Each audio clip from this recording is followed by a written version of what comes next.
Welcome back everybody to Waffles RC. Tried a new intro there, trying to make it sound like I am more enthusiastic, even though this is just my personality. Very monotone, but a lot of you seem to like it, so we'll just keep going with it. I just wanted to try to step it up a little bit. So we're gonna get back on the semi. Done a few things off camera, just to stuff that you already saw, so I wasn't gonna, make you watch it again.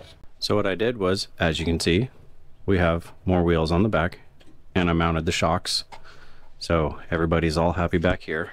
There's the whole thing in its entirety. I did listen to you guys with your suggestions. I've tried it before, didn't really work out that well, but this time it did. I used the pool noodle that I had laying around my house. Didn't do that great of a job, but they can handle a bit more weight, especially the front ones. So the stock foams are still in there. I just added the pool noodle as well, because the pool noodle wasn't the diameter of this, so I figured it would help it a little bit, and it has, because they're not flat and it's sitting there.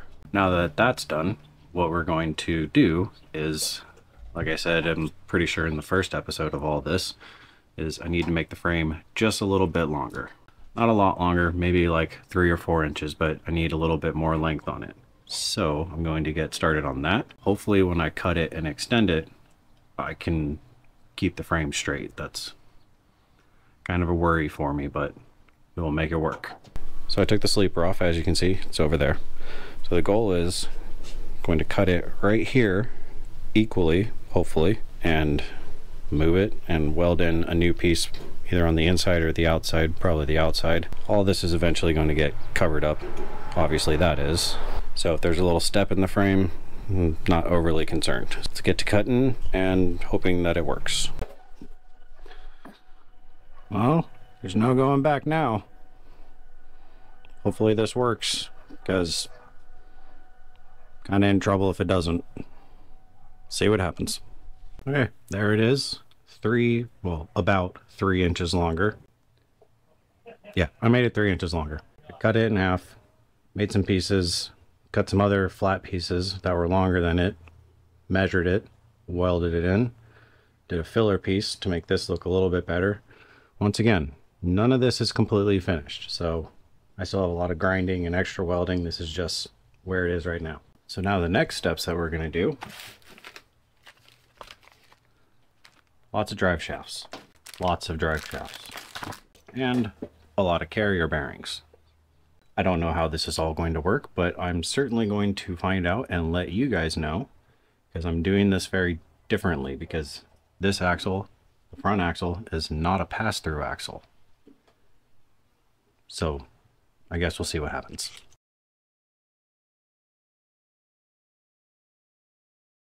Okay, here's what I got so far for the rear. I have carrier bearing going down to the front axle, and another carrier bearing going down to the rear axle, and it all moves, which is, kind of the goal. So now there is the issue of this being in the way of this drive shaft, and somehow I have to get this all the way over to there. And then this one has to go all the way into there. Let me try to do some measuring and math and stuff and see what I can figure out for this. Now, by this jungle mess that you can see, have the far rear going to the carrier, then going to the transfer case. That is perfect. And we have this one coming up to the other carrier to here. So who can tell me the situation that I just ran into right here? I can tell you the situation. And the situation is that I ordered these drive shafts and I measured them, and I got the cut to length ones. These ones right here, they're all cut to length, so thought that these would be absolutely perfect, and they were, until I added 3 inches to the wheelbase, because it's about 3 inches short. Yep, that's using your thinking cap right there. And I don't have any more carrier bearings. I'm going to dig around and see if I do, but I don't think that I do.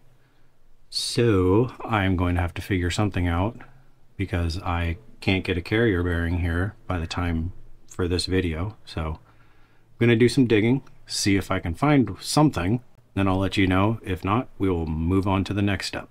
All right, I figured it out. It took me a bit to realize that I have a welder and a lot of scrap metal. So I just cut it to the length I needed, welded that piece in, and I'm going to call it good. And it's mostly straight. So that is most of the drive shafts. That's right, I said most of the drive shafts. There's still more. So for the transmission that I decided to go with on this one, I'm really hoping that this thing works. But here's the transmission. See, input, or the outputs right there. But what's different about this one, if I can move my hand, it has 4 tabs. That means 2 motors. What I'm going to do now is I got to take a motor out, one of the other ones, to figure out where to put this in this truck, and then make a mount for it, and then connect more drive shafts from this to the transfer cases. Like I said, a lot of drive shafts going in this thing. So here's the Mercedes body, and here's the Mercedes frame. Took the motor off of it, so that way I can check and see. So it goes just like that, sits just like that, and there will be one on each side. And it came with its own gears and everything, so I know that doesn't line up or anything, but just in the beginning stages. Main thing I needed is the length here of the motor body. Now that I know that, I know where I'm going to mount them. I just need to find a place to mount it in here where this whole assembly will clear the body and all the other party tricks that this thing's going to have. Now, I'm not 100% certain that this is going to work, honestly. I've never ran 2 motors in anything before, so to me, this is part of the hobby. You got to experiment, got to try stuff. I'm going to try 2 motors in this thing, give it a little bit more power, because it's got stuff to pull. Let's get to work on finding a spot for this. And here is the transmission.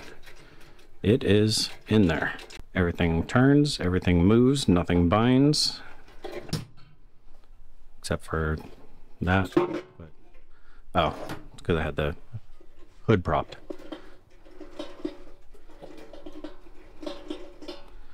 That would be that drive shaft right there, hitting the cab, so clearance still needed.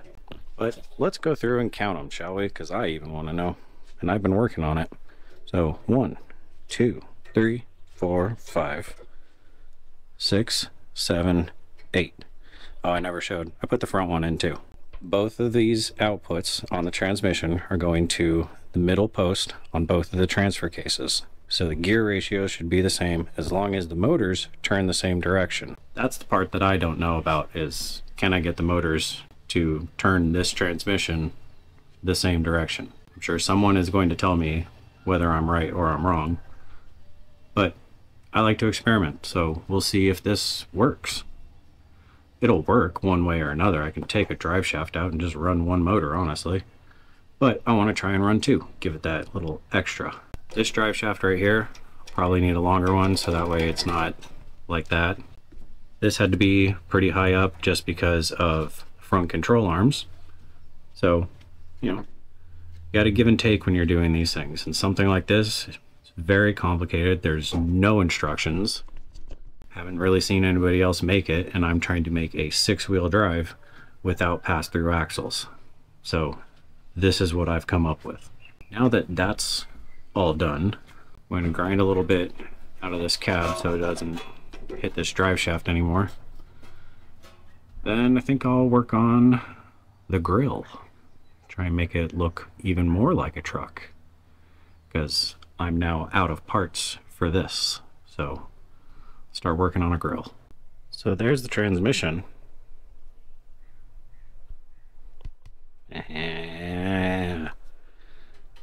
Got a grill on there, bars, that's just for, you know, holding this thing up. And then I added the lights. So now it kind of looks like a truck. Still probably need to decorate this up a little bit. So the grill I made out of by one of your guys' suggestions. An office file holder thing. See? Don't need that anymore, except for grills now, because there we go. Headlights are on. Not super happy with the way that I had to mount them, but it still looks good. It was just kind of the only way that I could with these types of lights. That one's not entirely level, but we'll gloss over that. Fine details will come later on. We're making very good progress. So I just have one more thing to do, but first I need to clean up, and then I'll do the next part. So I don't know if you can see them very well, but that is what I added. I added fans. Let's take a look at the inside. See, just added 2 little fans. I hope they blow the right way. If they blow in or out, I have no idea. And I just zip tied all the wires out of the way so that it, looks good. Yeah, you can see through it quite a bit. Like right through there, you can see through it, but there'll still be motors to go in there, and I don't know, I might clean it up. Maybe put some lights back there, because, well, why not? Felt like it just needed just a little bit more, so I made the bumper for it. It's nothing fancy, but if you look at the C500s, they don't have super fancy bumpers. They don't even have the corners like I did. They're usually just straight, but I wanted to add a little bit of flair. I don't know if you guys can see or not, but there's my indicator that it's time to go in. Okay, so a quick recap of everything we did. We did all of the drive shafts. Got our transmission mounted with all of the other drive shafts for that. Some fans, a grill, and now a front bumper that is very hot because I just made it. Still have some clearancing to do, but this is all gonna mostly get cut out anyhow, so not overly concerned about that because batteries and other stuff are going in here. 2 motors. Gonna make some plates and stuff for, all the other electronics and smoke system and sound system and all that stuff to sit on this thing. But it's not like we're short of room on it. All right, so it's the next day, and thought I would be done last night, and technically I should be, but I just want to make one more thing so that way I can feel a little more successful on furthering the build. So what we're going to do is make a headache rack. So I'm just gonna put a headache rack back here. I'm gonna make it out of my 1/2-inch square stock. Main reason for that is I want to make a headache rack for it.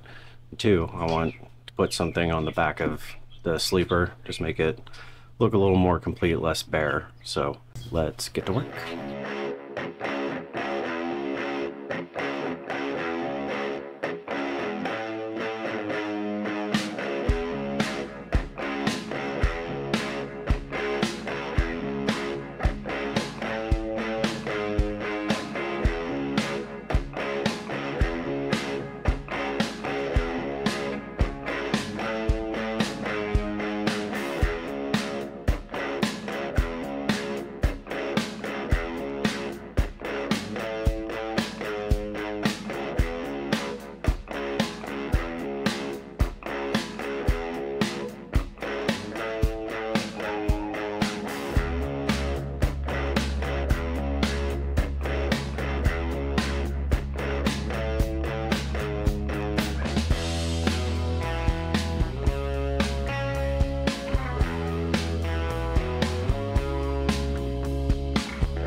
There is a very basic headache rack. So the reason for the holes there are because if you look at most headache racks on big rigs, especially ones that do a lot of heavy hauling, that's where they hang chains. So that's what I plan on doing as well. And I just noticed that that hole is way off, but I don't really mind. So now what I'm going to do is I'm going to take this, put a piece of sheet metal on the back just to clean it up, basically, because most of them have a protective plate, I guess. I don't know. Put a piece of sheet metal on the back, make some tabs, and mount it on the truck. So be back in just a second, and this will be on the truck. I'd say it's about time for new gloves, because it's not really gloving anymore. Anyhow, there's a headache rack. I actually bolted this one on because, well, I don't know, I just felt like bolting it on. But got the sheet metal back there, spot for our chains. Still have to do some kickers down to it, maybe a toolbox or something. I don't know, I got to figure out all this mess first. Well, that's gonna be the end of this episode. Made a lot of progress. I'm very happy with it. Got the headache rack done. That's what I wanted to do last night, but you know, street lights came on, so I had to come in. But for now, we're in a good spot. Next week, we're just gonna keep going with this thing. Maybe order a few more parts, see what else I need for it. If you'd like to become a member of the channel, under the video right here next to the description, there should be a button that says join.